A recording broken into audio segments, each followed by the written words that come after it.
Good morning friends, welcome to my channel नुकी मोहब्बत और आप देख रहे हैं शिद्दत। लास्ट पार्ट में हमने देखा था कि जहाँ पर जो शनाया रहती है वो महर से अब प्यार करने लग जाती है। महर अनजाने में ही सही शनाया पे इतना ज़्यादा गुस्सा कर देती है। शनाया उसके आगे पीछे बहुत घूमती है और उसको बताना चाहती है कि महर एक्चुअली में वो मेरी फ्रेंड अलीशा थी और मेरा उसके साथ कुछ भी नहीं है। क्योंकि जब तक इंसान प्यार में रहता है तो वो थोड़ी ना थोड़ी मिसअंडरस्टैंडिंग हो ही जाती है। यहाँ पे नाज़िया की एक छोटी सी बात से यहाँ पर महर को थोड़ा गुस्सा आ गया था, इस वजह से वो उसको हर्ट कर रही थी। पर उसने कुछ ज़्यादा ही उसको अवॉइड कर दिया, उसकी बात नहीं सुनी, जिसकी वजह से शनाया को काफ़ी ज़्यादा गुस्सा आ जाता है मॉल पर और वो हर्ट हो जाती है।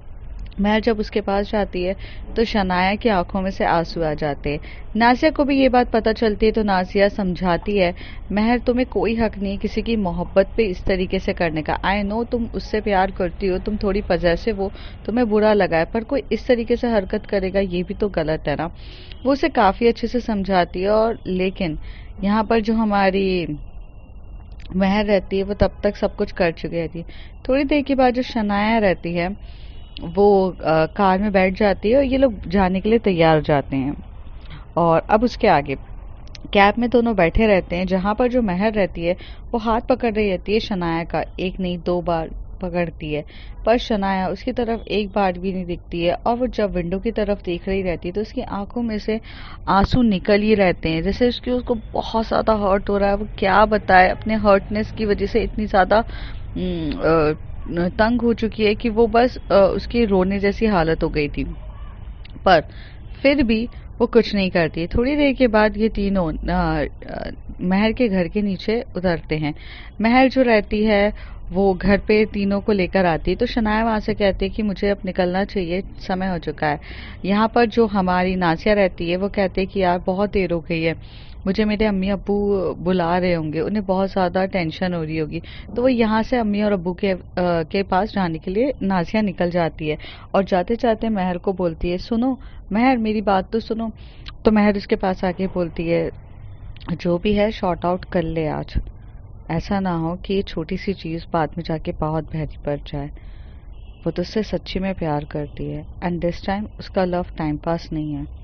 क्योंकि अगर उसका लव टाइम पास होता ना तो अभी तक वो तुझे इतना सुना चुकी होती कि शायद तू भी शॉक्ड हो जाती, क्योंकि उसका एटीट्यूड इसी तरीके से है।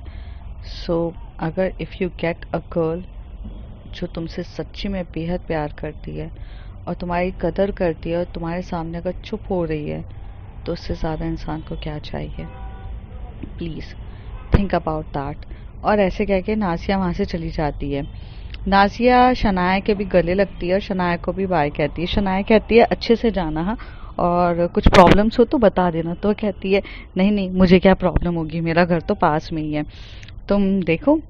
तो शनाया कहती है हाँ मैं भी कैब बुक करके अभी घर की तरफ ही निकलती हूँ, बहुत देर हो गई है।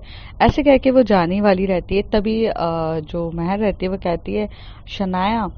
तो शनाया उसकी तरफ देखती है और अम्मी अब्बू भी उस समय खड़े रहते हैं तो इसलिए वो कुछ रिएक्ट नहीं करती है। तो वो कहती है कि अरे शनाया वो तुम्हारा ऊपर कुछ स्टफ्स रह गए हैं, तुम्हें वो लेकर नहीं जाना है क्या। तभी शनाया को याद आता है कि सुबह उसने बात किया था और बात करते टाइम उसके कुछ कपड़े हैं जो वहीं पर रह गए और उसे वो अपने कपड़े अब घर लेकर जाने चाहिए। हर बार क्या महर उसको ड्राई क्लीन करके देती रहेगी, ये सोचकर वो एकदम से बोलती है और कहती है कि हाँ मेरे कपड़े रह गए, मैं 1 मिनट में लेकर आती हूँ। और तब तक मैं कैब बुक कर लेती हूँ। तो कहती पहले कपड़े ले आओ, कैब बाद में बुक कर लेना, वो तो आ जाएगी। तो वो कहती है हाँ तो उतनी देर में मैं ले आऊँगी। तो कहती पहले चले जाओ ऊपर। तो यहाँ पर जो महर रहती है वो जो शनाया रहती है वो ऊपर चली जाती है। महर भी अम्मी अब्बू को बोलती है उसे कपड़े नहीं दिखेंगे, मैंने उसको उठाकर रख दिए थे, तो अम्मी अब्बू मैं भी आती हूँ। तो कहती हाँ ठीक है। अम्मी अब्बू कुछ इतना रिएक्ट नहीं करते हैं और वो लोग अपने काम में लग जाते हैं। अब्बू टीवी देखने के लिए चले जाते हैं, अम्मी किचन में चली जाती हैं, क्योंकि उनको शाम के लिए भी तो रात के लिए भी तो खाना बनाना ही रहता है। तो सब अपनी अपनी जगह चले जाते हैं। यहाँ से जो भागते हुए महर भी ऊपर की तरफ जाती है। शनाया जो रहती है वो अपने कपड़े उठा चुकी रहती है। एक्चुअली वो पॉलीथीन बैग ढूंढ रही थी कि वो कपड़े कहाँ पर रखे, तो फिर उसको वहाँ पर एक पॉलीथीन बैग दिखता है। वो उस बैग को उठाती है और उसमें कपड़े रख रही रहती है सारे, और जा ही रही रहती है। तभी तक जो महर अंदर आ चुकी रहती है वो दरवाजे को लॉक कर लेती है। दरवाजे को लॉक करने के बाद वो एकदम से पूछती है उससे, शनाया मुझे कुछ बात करनी है आपसे। तो शनाया कहती है, क्या बात करनी है महर, कुछ बात करने के लिए बाकी है क्या? तुमने मेरी एक नहीं सुनी, और जब मुझे तुमसे सच्ची में बात करनी थी, कुछ बताना था, मैं तुम्हारे पीछे घूम रही थी, तब तुमने नहीं सुनी, और अब क्या बचा है बताने के लिए? ऐसे वो बोलती है। तभी वो महर कहती है, "आ, हमारी बात तो सुन लीजिए।" तो कहती है, शनाया कहती है नहीं। तभी यहाँ से जो शनाया रहती है वो एकदम से साइड से होकर महर के बाहर की तरफ जा ही रही रहती है। तभी शनाया का हाथ पकड़ लेती है महर। फिर शनाया कहती है, हाथ छोड़ो महर, मैंने कहा हाथ छोड़ो। शनाया उसका हाथ छोड़ने के बजाय उसे और करीब खींचती है और उसकी कमर में हाथ डाल के बोलती है, हमने कहा हमारी बात सुन लीजिए। तो शनाया जब उसकी आंखों में देखती है, वह कहती है कि नहीं, मुझे नहीं सुनना है। क्या तुमने सुना था? क्या तुमने ये जानने की कोशिश करी कि वो जो लड़की थी जिसके साथ में हंसते हुए बात कर रही थी, वो कौन थी? वो मेरी बेस्ट फ्रेंड थी अलीशा। वो यूएसए में रहती है। बस मैं उसे यही बता रही थी, और जितनी देर भी मैं उसके साथ हंसते खिलखिलाते बात कर रही थी, मैं सिर्फ तुम्हारे बारे में बता रही थी। और वैसे भी मुझे फीलिंग्स है तुम्हारे लिए, तुम्हें मेरे लिए कुछ फील नहीं होता है, तो फिर क्यों क्यों कर रही हो? आई रिस्पेक्ट, मैं इतनी अडल्ट हूँ कि यार मैं समझती हूँ कि भाई एक लड़की ने अगर मना कर दिया है तो नो मीन्स नो होता है। अब हमें उसके लिए उसके साथ जबरदस्ती नहीं करनी चाहिए। So I think all are clear. You are not into me, you are not love me, I complete everything. So अब जस्ट हमें यहाँ से चलना चाहिए।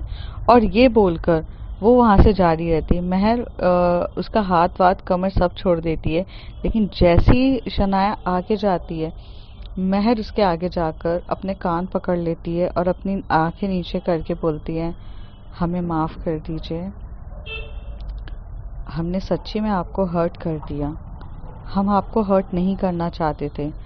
हम उस टाइप के इंसान नहीं है जो हर्ट करना चाहते हैं, पर अनजाने में ही सही हमने कुछ गुस्ताखियाँ कर दी हैं आपके साथ, और वो गुस्ताखी हमारी माफ़ी के लायक है कि नहीं ये हम नहीं जानते, बट हम नहीं जानते हैं कि हम आपको इस तरीके से जाने दें, क्योंकि क्योंकि क्योंकि आप हमारे लिए बहुत इम्पोर्टेंट हैं। तभी शनाया कहती है, इम्पॉर्टेंट एज योर एम्प्लॉयर, और एज योर बॉस, और एज अ फ्रेंड, यही हो सकता है ना? But I love you as a lover. ये चीज़ यहाँ डिफरेंट है, ठीक है? और आपको नहीं है ना, तो क्या कर सकते हैं? बस, तो अगर आप नहीं चाहती हैं तो मैं आपको फोर्स नहीं करूँगी, बट मुझे जाने दीजिए। और ये कह के शनाया जारी रहती है। महर एक्चुअल में उसका हाथ पकड़ती है और उसे फिर से खींचती है, और इस बार शनाया बोलती, क्या है, मुझे इस तरीके से मत खींचा करो, मेरी हार्ट बीट बढ़ती है, और मुझे तुम्हें प्यार प्यार आता है। महर उसकी आंखों में देख रही रहती है और फिर उसके लिप की तरफ देखती है। महर से कंट्रोल नहीं होता है, और महर शनाया के लिप पे अपने लिप रखती है। शनाया के लिप पे लिप रखने के बाद वो दोनों एक दूसरे को काफ़ी पैशनेट तरीके से लिप किस कर रहे रहते हैं। दोनों की लिप किसिंग इतनी पैशनेट हो रही रहती है कि कोई सोच भी नहीं सकता। दोनों एक दूसरे पे गुस्सा थे, पर गुस्से के साथ तड़प थी। दोनों एक दूसरे के साथ मर रहे थे। दोनों प्यार करने के लिए एक दूसरे के लिए मर रहे थे और दोनों एक दूसरे को बहुत पैशनेट किस करते हैं। शनाया थोड़ा सा एक्साइटेड हो जाती है और किस करते करते उसे बेड पे गिरा देते हैं। दोनों बेड पे गिरते हुए भी एक दूसरे के लिप को छोड़ने के लिए तैयार ही नहीं थे। दोनों एकदम पैशनेट तरीके से करते हैं। थोड़ी देर में शनाया थोड़ा सा दूर होती है और एक्चुअल में वो लिप के किस करने के बजाय उसकी नेक पे काफ़ी डीपली तरीके से किस करने लग जाती है। वो उसकी नेक को काफ़ी अच्छे तरीके से किस कर रही थी और बहुत प्यार से किस कर रही थी और काफ़ी पैशनेट तरीके से किस पे किस करे जा रही थी। थोड़ी देर में महर भी अपना आपा खो देती है और वो शनाया को जो करना रहता है शनाया को करने देती। शनाया को एकदम से याद आता है कि यार वो ज़बरदस्ती नहीं कर सकती है और वो प्यार करती है, पर महर तो नहीं करती ना, उसके लिए तो कुछ है भी नहीं। उसने मुझे अभी तक अपने प्यार का कन्फेस नहीं किया और ये सिर्फ एक बॉडी नीड के लिए कर रहे हैं तो बहुत गलत है। और ऐसे कह के शनाया उठ जाती है। तभी महर एकदम से अपने होश में आके बोलती है, क्या हुआ, रुक क्यों गए? तो शनाया कहती है, नहीं ये सही नहीं है, क्योंकि तो कहती है क्यों, क्योंकि मतलब, तो कहती है you don't have a feelings for me. तभी महर बोलती है, stupid, if I don't have a feelings for you I don't allow you. तो कहती है, but you don't said that you love me. तो कहती है, आप आप ना बिल्कुल बच्चे के बच्चे ही रहेंगे। हम आपसे बहुत प्यार करते हैं और डे वन से करते हैं। जिस वक्त मैंने आपको उस गाड़ी में देखा था, आपकी खूबसूरती और आपकी एटीट्यूड मुझे पसंद आ गया था। हालांकि एक टक्कर की लड़की मिली थी मुझे। आज तक हमें हमारी टक्कर की लड़कियां कोई नहीं मिली। हमसे हर लड़की डरती है, पर जब हमने आपको देखा तो हमें बहुत अच्छे वाइब्स आई। हालांकि प्यार भरी वाइब्स नहीं आई, पर धीरे धीरे जब हम दोनों एक दूसरे को जानने लग गए, जब मैं ये जानने लग गई कि आप जैसी दिखती हो वैसी हो नहीं हो, आप इंसान को इंसान तक समझती हो, तब से मेरे अंदर फीलिंग्स आने लग गई आपके लिए। और सच बोलूं, मैं आपसे मोहब्बत करने लग गई हूँ। हमें आपसे प्यार हो चुका है। शनाया ओबरॉय, महर खान आपसे मोहब्बत करने लग गई है। शनाया कहती है, क्या मैं सपना देख रही हूँ? महर उसके और करीब आती है और उसको लिप पे बहुत प्यार से किस करती है और थोड़ा सा बाइट कर देती है। तो महर, शनाया कहती है, आउच। तो कहती है, अब क्या आप सपना देख रही हैं? तो कहती हैं कि नहीं, मतलब यू लव मी। तो कहती हूँ, यस आई लव यू। तो कहती है, I love you too, I love you madly. कहती है, आई नो दैट। फिर आप मुझे इतना टीज क्यों कर रही थी? तो कह रही थी, हम आपको टीज नहीं कर रहे थे शनाया। हमारे धर्म में दो लड़कियों को मोहब्बत करने की रजामंदी नहीं है, इजाज़त नहीं है। हमारा धर्म इसको पाक नहीं मानता है और हमारी फैमिली इस धर्म के चीज़ों में बहुत फंसी हुई हैं। हम धर्म को बहुत मानते हैं। हमारे कुरान में ये तक लिखा है कि दो लड़कियों की मोहब्बत पाक नहीं है। Same sex marriage is not allowed in our religion. तो जो चीज़ मुझे पता है उस चीज़ से मैं कैसे तुम्हें अलाउ कर दूँ? हम आपको उस राह पर लाकर खड़ा नहीं करना चाहते जिस राह पे ना कोई मंजिल हो और पीछे जाने के लिए भी कोई जगह ना हो। आगे खाई तो पीछे कुआं वाले पे हम आपको खड़ा नहीं करना चाहते। हम आपसे प्यार करते हैं, इसलिए हम आपसे दूरियां बनाने की सोच रहे थे, बट आज हमें रियलाइज हुआ कि जब आप हमसे सच्ची में दूर हो रही थी तो हम ये हैंडल नहीं कर सकते। आज जब नाजिया ने हमें सीधे कहा कि अगर तुमने शनाया को अपना प्यार कन्फेस नहीं किया ना और शनाया किसी और की हो गई, तब क्या करोगी? हम आपसे प्यार करने लगे हैं और हम आपको बहुत खुश रख सकते हैं कि हम जानते हैं। हालांकि आपकी तरह इतने अमीर नहीं है अभी तो फिलहाल, पर वक्त आने पे शायद हो जाए। पर क्या, तो शनाया कहती है तुम अमीर नहीं हो तो क्या फ़र्क पड़ता है, मैं इन सब चीज़ों को मैनेज कर लूँगी। मैं अपनी लाइफ में कभी भी किसी से प्यार नहीं कर पाई। मेरे अंदर कभी ना मोहब्बत वाली फीलिंग्स नहीं आई किसी के लिए। मैंने कभी किसी को उस नज़र से देखा ही नहीं। हालांकि मुझे हमेशा से ऐसा लगता था कि मुझ में कोई प्रॉब्लम है क्या, मुझ में कोई चीज़ की कमी है क्या, मैं इतने बॉयफ्रेंड्स बनाती हूँ। फिर आज मुझे समझ में आया कि ये बॉयफ्रेंड्स तो सिर्फ दिखावे के लिए बनाती हूँ, अंदर से तो हालांकि कुछ भी चीज़ है ही नहीं मेरे अंदर। मैं मैं ये चीज़ समझ ही नहीं पा रही हूँ कि ये क्या है। और अब मुझे ऐसा लगता है कि हाँ, सच्ची में मैं मैं तुमसे ही मोहब्बत करती हूँ। तो महर, आप मेरे साथ रिलेशन में रहना पसंद करेंगी? तभी वो शनाया की तरफ देखती है और कहती है, शनाया, मुझे आपसे मोहब्बत हो चुकी है और मैं अपनी मोहब्बत की के लिए इबादत करती हूँ। मेरी मोहब्बत, मेरी शिद्दत मेरी इबादत है और इस चीज़ के लिए मैं पीछे नहीं हट सकती हूँ।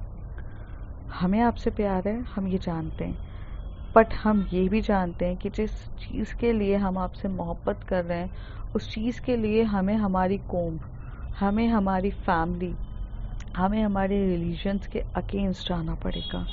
हम हमारा और मुझे जिहाद करना पड़ेगा। तो तभी शनाया पूछती है, ये जिहाद क्या होता है? तो कहती हैं, इट्स जिहाद। आपको नहीं पता जिहाद क्या होता है? तो कहती, नहीं मुझे नहीं पता ये जिहाद क्या होता है, शनाया बोलती है।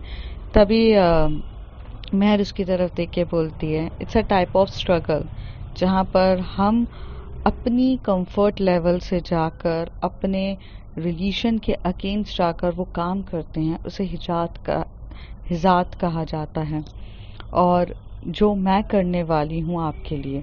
तो कहती है, अच्छा ठीक है, मैं ज़्यादा धार्मिक नहीं हूँ, मुझे चीज़ें नहीं पता है, शनाया कहती है। तो कहती है, हाँ मैं जानती हूँ। तो कहती, बस मुझे इतना बताओ कि इतना ज़्यादा प्रॉब्लम क्यों है आपके धर्म में? और यार देखो, जहाँ तक मैंने ऑस्ट्रेलिया में पढ़ा है, यूएसए में पढ़ा है, the same sex marriage is allowed. तो कहती है कि हाँ वहाँ अलाउ है, लेकिन आपने कहीं सुना है कि कोई भी इस्लामिक धर्म में क्या ये चीज़ अलाउ है? तो कहती है कि हाँ मतलब मुझे पता है अलाउ नहीं है।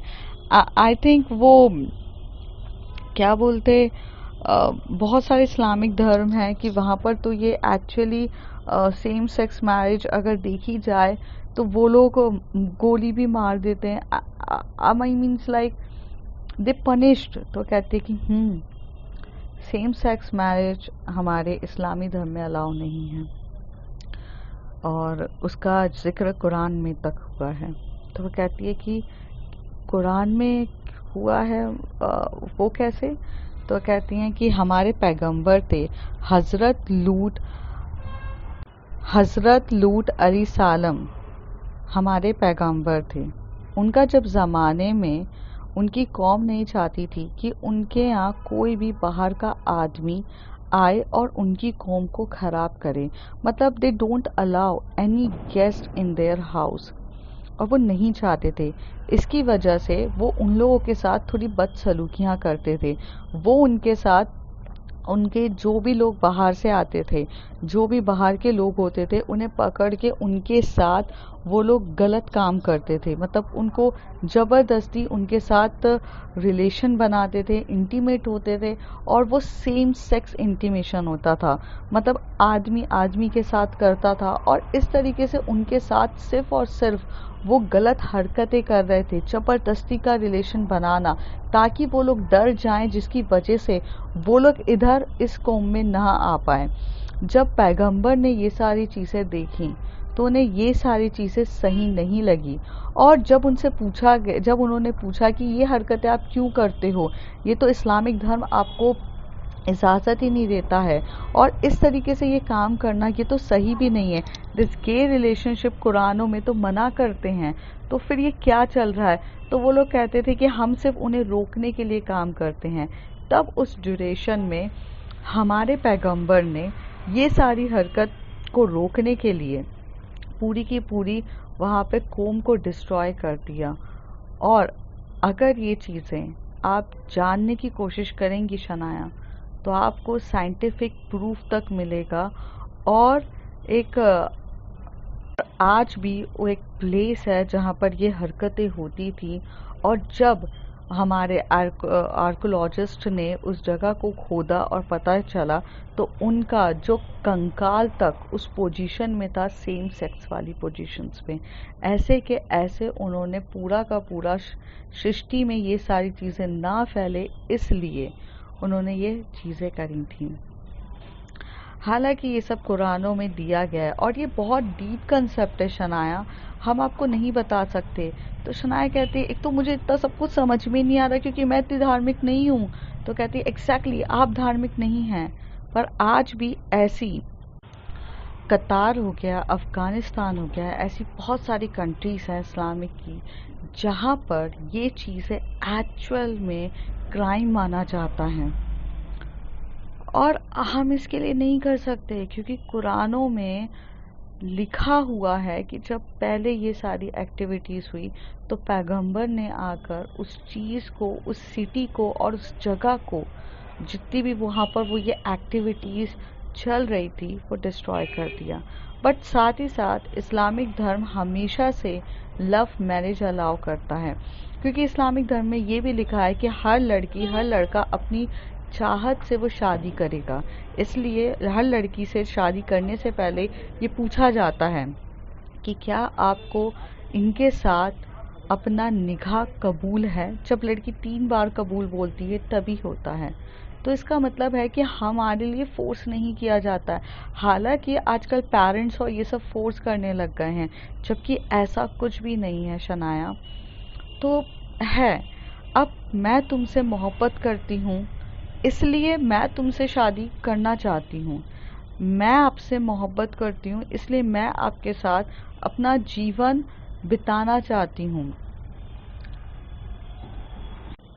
पर पहले के ज़माने में जब पैगंबर्स आए थे और उन्होंने ये सब चीज़ें इसलिए रिस्ट्रिक्टेड करी थी कि वो लोग ज़बरदस्ती कर रहे थे। और हमारा इस्लामिक धर्म किसी के साथ ज़बरदस्ती करना नहीं सिखाता है। हालांकि हमारे इस्लामिक धर्म के बारे में बहुत सी चीज़ें मिसअंडरस्टूड हैं, तो उस वजह से उन्होंने, वो पैगंबर ने ये सब चीज़ें डिस्ट्रॉय करी थी। और उन्होंने हमारे लोगों की सेफ्टी के लिए ये कुरान में लिखा था, क्योंकि उन्होंने लोगों को एक साथ ज़बरदस्ती कर रहे थे और ज़बरदस्ती करना अलाउ नहीं है। पर अगर हम अपनी इच्छा से किसी के साथ कुछ करना चाहें तो वो भी गलत नहीं है। हालांकि हमारे जो लोग हैं, मतलब जो इस कुरान में चीज़ें पढ़ चुके हैं, वो इतने रिजिड हो चुके हैं कि वो आगे फ्लेक्सिबिलिटीज़ ये सब देखना ही नहीं चाह रहे हैं। और यही एक सबसे बड़ी प्रॉब्लम है। तो मैं ये सब चीज़ों को चेंज करना चाहती हूँ। As a modern society we have to be change. हम पुराने रीति रिवाजों से नहीं चल सकते हैं। तो शनाया कहती है, आपकी बातें मैं सब एग्री कर रही हूँ, बट मुझे इतना सब कुछ कॉम्प्लिकेटेड नहीं है। क्या आपके अम्मी अब्बू हमारे रिलेशन को एक्सेप्ट नहीं कर सकते? क्या आप हमारे साथ नॉर्मल कपल्स की तरह नहीं रह सकती हैं? तभी जो महर होती है वो उसके पास जाती है, उसके फोरहेड पे किस करते हुए बोलती है, हम नॉर्मल कभी हो सकते हैं क्या? हम स्पेशल हैं और स्पेशल लोग कभी नॉर्मल नहीं होते हैं। ठीक है। और रही बात हमारे अम्मी अब्बू के हाँ करने की या ना करने की, तो इसके बारे में हम कुछ नहीं कह सकते। शायद हमारे अम्मी अब्बू भी कभी इस चीज़ के लिए हाँ नहीं कहेंगे। तभी शनाया उसकी तरफ देखती है बहुत प्यार से और कहती है, तो आप क्या हमें छोड़ देंगी? तो शनाया की तरफ प्यार से महर देखते हुए बोलती है, हाथ थामने के लिए वक्त लिया है मैंने, पर जब हाथ थामूंगी तो कभी नहीं छोड़ूंगी आपको। ये बात सच है। हम आपसे बेहद प्यार करते हैं और जिस इंसान से प्यार करते हैं उसे छोड़ते नहीं है रास्ते पर। तो आप हमारे लिए बहुत इम्पोर्टेंट है। सो शनाया, क्या आप इतनी हिम्मत रखती हैं कि जब हम आपके लिए पूरी कौम, पूरे रिलीजन, सबसे लड़ने के लिए तैयार हैं, तो क्या आप हमारा साथ देंगी? मजाक नहीं है मोहब्बत, शिद्दत वाली मोहब्बत है। सिर्फ मोहब्बत 4 कमरों में रहकर, 4 दीवारियों के अंदर रहकर एक दूसरे के साथ बस लवी डवी मोमेंट्स को बिताने को मोहब्बत नहीं की जाती है। मोहब्बत शिद्दत वाली होती है, जिसके लिए हर कंडीशन में उसका साथ देना, चाहे सुख हो या दुख हो, उसमें उसका साथ नहीं छोड़ना, ये मोहब्बत होती है। क्या आप ऐसी मोहब्बत कर सकती हैं हमारे साथ? और अगर कर सकती हैं तो हम यही मोहब्बत जिंदगी भर निभाएंगे आपके साथ। शनाया कहती है, मैं वैसे प्रॉमिसेस नहीं करती हूँ, क्योंकि मैं तो यही मानती हूँ कि the promises are made to be broken. But सच कहूँ, मैं आपसे प्यार करने लगी हूँ, और जब मेरे लिए आप दुनिया से लड़ सकती हैं, तो ये शनाया ओबरॉय पूरी दुनिया से आपके लिए लड़ सकती है। सब कुछ भी होगा, मैं आपका साथ नहीं छोड़ूंगी, ये मेरा वादा है आपसे। वहाँ पर जो महर रहती है वो हंसती है और कहती है, याद रखना मैं कौन हूँ, मेरा क्या है, सब कुछ जान लो, फिर ये वादा करो, क्योंकि मेरी शायद से मुझसे मोहब्बत करने के लिए आपको बहुत लड़ाई झगड़े तो उसकी बगावत करनी पड़ेगी। तो शनाया कहती है, तो मतलब आपसे प्यार करना मुझे बहुत महंगा पड़ेगा। तो वहाँ पर हंसते हुए महर कहती है कि हाँ, यही समझ लीजिए। तो वो कहती है, सस्ती चीज़ें मुझे पसंद भी नहीं है और सस्ती चीज़ों का शौक़ हम रखते भी नहीं है। तो लेटी मतलब महंगी सही, पर करेंगे ज़रूर। और इस तरीके से वो दोनों एक दूसरे को काफ़ी अच्छे से समझते हैं और गले मिलते हैं। और तभी शनाया कहती है कि मुझे अब घर जाना चाहिए। तो महर कहती है, मैं चाहती तो आप यहाँ रुक सकती थी। तो कहती हैं, अच्छा यहाँ रुक जाऊँ मैं, या फिर मुझे क्या तुम यहीं पर रखने के लिए सोच रही हो? तो महर कहती हैं, अब तो दिल में रख लिया है आपको, तो फिर यहाँ पर रहने में कोई इशू है क्या? आई नो ये आपके घर की तरह इतना रॉयल तरीके से नहीं है, अमीर इतना ज़्यादा नहीं है, शायद इस वजह से आप यहाँ रहना नहीं चाहती।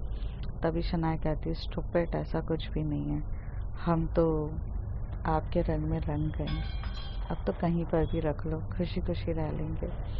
ऐसे बोलकर वो उसे टाइटली हग करती। तो कहती है कि तो जाना है या रुकना है? तो कहती हैं, कल चली जाऊंगी। तो कहती हैं, पापा को फ़ोन करके बोल दो। तो कह देती हूँ कि हाँ, मेरे घर वालों को पता है कि मैं वैसे भी वीकेंड्स में बाहर ही रहती हूँ, घर तो आती नहीं हूँ। तो कहती हैं, लेकिन पहले उन्हें ये लगता था कि हमारी शहज़ादी वीकेंड्स में बाहर रहती है ऐरे गैरे लोगों के साथ, इस बार उन्हें बता दीजिए कि आप हमारे साथ हैं। तो कहती है, अच्छा ठीक है, मैं बता देती हूँ, रुक जाओ, मैं मम्मी को वीडियो कॉल करती हूँ। तो वह इस तरीके से अपनी मम्मी को वीडियो कॉल कर देती है। शनाया अपनी मम्मी को वीडियो कॉल करके सब कुछ बता रही रहती है, चीज़ें बोल रही रहती कि ऐसा है, ये है, वो है। और उसकी जो मम्मी रहती हैं वो कहती हैं कि तुम आजकल कुछ ज़्यादा ही बाहर रहने लग गई हो महर के साथ। तो वो बोलती कि हाँ मम्मा, वैसे भी तो मैं दोस्तों के साथ बाहर ही रहती थी, अब महर के साथ रह रही हूँ तो अच्छी बात है ना, आपको अपनी बेटी पे ये चेंजेस देख के अच्छा नहीं लग रहा है क्या? तो वो कहती है, ऐसा नहीं है, अच्छा लग रहा है, मुझे कोई इशू नहीं है, बट उसे ज़्यादा तंग मत कर देना कि बाद में वही तुम्हें बोले कि नहीं नहीं तुम भाग जाओ यहाँ से। और थोड़ा सा तुम अपना ये जो क्लासी एटीट्यूड करके दिखाती रहती है ना, ये सब मत दिखाना। महर दूसरी तरफ वहाँ खड़े होकर चुपचाप ये सब चीज़ें सुन रही थी। और शनाया कहती है, ओके मॉम, मैं फ़ोन रख रही हूँ, मैं आ जाऊँगी, मैं महर के साथ हूँ, डैड को बता देना। तभी उसके डैड बोलते कि क्या बता देना? तो कहती, डैड वो मैं एक्चुअली महर के घर पर हूँ, तो बता देना। तो कहते ओ महर के साथ तो हाँ हाँ हाँ। तभी वो तो उसकी मम्मी कहती तुम ऐसे रिएक्ट क्यों कर रहे हो। तो कहती अच्छा जाओ तुम किचन में मेरे लिए यार वो ग्रीन टी का बोलो ना। तो कहते हाँ सर्वेंट्स हैं इतने सारे वो ला देंगे। तो कहते नहीं नहीं तुम जाकर ले आओ। तभी वो कहते हैं कि ओ मेरी बेटी को लगता है महर को ज़्यादा पसंद आ गई है। और तभी उस डैड जैसे ही ये बोलते हैं तो शनाया हंसने लगती, कहती क्या डैड आप क्या बोल रहे हो। तो कहते डैड हूँ तेरा, ठीक है, पैदा मैंने ही तुम्हें किया है ये मत भूलो। हाँ वैसे हम थोड़े टाइम के लिए एक बहुत अच्छे दोस्त की तरह रहते थे, फिर तुम्हारे वो जो गलत दोस्तों की तुम्हें संगति मिल गई, तुमने अपने डैड को एज अ फ्रेंड ही छोड़ दिया। तो जैसे ये बात वो बोलते हैं तो वो कहती है I am really sorry dad, मेरा ऐसा कुछ इंटेंशन नहीं था। तो वो कहते हैं कि अच्छा इंटेंशन नहीं था, चलो जो भी है, बट अब तो मुझे सच सच बताओ तुम तो मुझे सच सच क्यों नहीं बता रही है। तो वो कहती है कि क्या बताऊं सच सच। तो कहते हैं ओ माय बेबी क्या तुम्हें महर पसंद आ गई है। तो कहती डैड कुछ भी मत पूछो। और यहाँ पे महर एकदम इस तरीके से सुन रही रहती है सब कुछ। कहती मैं फ़ोन रखती हूँ। तो कहते अच्छा अच्छा मेरी बेटी अब शर्माने लगी, ब्लश करने लग गई है। हाँ हाँ अब एक्चुअल में वो बड़ी हो गई है, उसकी गर्लफ्रेंड जो आ गई है। तो तभी महर भी इस तरीके से ऐसे देखने लगती है। तभी वो उसके डैड बोलते हैं क्या हो गया, एकदम शॉक क्यों हो गई हो। तो कहते डैड आप कुछ भी कह रहे हो। तो कहते देखो मुझे नहीं पता कि महर ने तुम्हें हाँ कहा है या वो तुम्हें पसंद करती है कि नहीं, लेकिन इतना मैं ज़रूर जानता हूँ कि मेरी बेटी को फीलिंग्स है उसके लिए। तुम्हारा डैड हूँ, जानता हूँ सब कुछ। और तुम्हें कभी भी इन बेवकूफ़ लड़कों में इंटरेस्ट था ही नहीं, इसलिए मैं बहुत कूल इंसान था। क्योंकि मेरी बेटी की चॉइस ही डिफरेंट है ना, लोग जो चॉइस करते हैं वो मेरी बेटी नहीं करती है। तो तभी वो कहती है डैड मुझे कुछ पूछना है। तो कहती है पूछो। तो कहती है आपको कोई प्रॉब्लम नहीं है कि मुझे अगर महर पसंद हुई तो। हालांकि अभी हमारे बीच में ऐसा कुछ है नहीं, मैंने तो उसे अपनी फीलिंग्स के बारे में बताया ही नहीं है। और ऐसा कुछ हुआ भी नहीं है, बट इफ इट्स हैपन तो आर यू ओके। तो उसके डैड कहते हैं बेबी तुम जिसमें खुश हो और जो तुम्हें महफूज रख सके उस इंसान के साथ मैं तुम्हें देखना चाहता हूँ। और महर मुझे डे वन से पसंद है लड़की, और वो भी तुम्हें पसंद करती है और नो तुम्हें नहीं कहेगी, and you are the perfect couple. तो कहती मॉम, तो कहते मैं संभाल लूँगा, चलो अब मैं रखता हूँ, शायद तुम्हें तुम्हारी गर्लफ्रेंड की आई मीन अभी जो हुई नहीं है या फिर हो सकती है whatever, spend a quality time, bye bye बच्चा बाय बाय। तो इस तरीके से उसके जो पापा रहते हैं वो फ़ोन कट कर देते हैं। थोड़ी देर के बाद उसके पापा जो रहते हैं वो बहुत खांसने लग जाते हैं। उतनी देर में उसकी मॉम आके बोलती कि जब आप में ना इतने एनर्जी नहीं है, आप अपनी बेटी को क्यों नहीं सच बता देते हो, उसके सामने इतना इतना इंथुजियास्टिक तरीके से क्यों बोलते हो, अंदर ही अंदर आपकी हालत ख़राब हो रही है, आप क्यों नहीं समझ हो। तो कहते नहीं नहीं अभी मेरी बेटी को कुछ भी नहीं बताना है, वो अपनी ज़िंदगी में संवर रही है, खुश है, वो ठीक है, वो जब पूरे तरीके से सही हो जाएगी मैं बता दूंगा, ठीक है। तो उसकी मम्मी कहती हैं ठीक है। तो अब फ्रेंड्स देखते हैं आगे क्या होता है। If you like my story like share and subscribe.